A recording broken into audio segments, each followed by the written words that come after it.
सरस्वतीमहं वन्दे वीणा पुस्तकधारिणी। हसवाहसमायुक्ता विद्यादानकर्यं मम।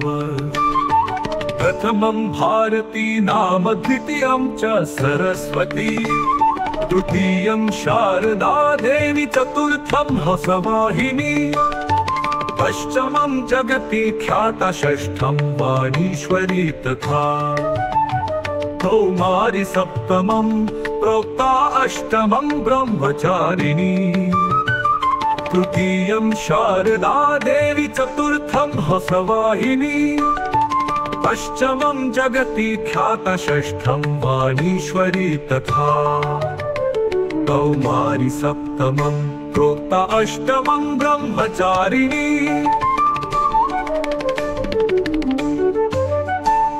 नवमं बुद्धिदात्री च, दशमं वरदायिनी, तृतीयं शारदा देवी, चतुर्थं हसवाहिनी, पञ्चमं जगति ख्याता, षष्ठं वाणीश्वरी तथा कौमारी, सप्तमं प्रोक्ता, अष्टमं ब्रह्मचारिणी।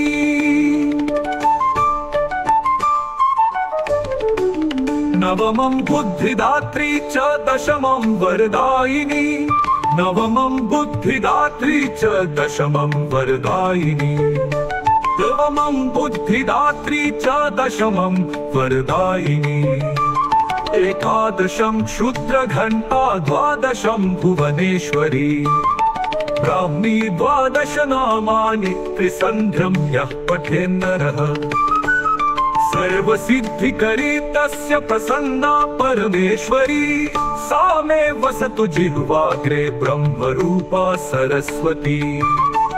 तृतीयं शारदा देवी, चतुर्थं हसवाहिनी, पञ्चमं जगति ख्याता, षष्ठं वाणीश्वरी तथा कौमारी, सप्तमं प्रोक्ता, अष्टमं ब्रह्मचारिणी, इति सरस्वती द्वादश नाम स्तोत्रं सम्पूर्णम्। इति सरस्वती द्वादश नाम स्तोत्रं सम्पूर्णम्।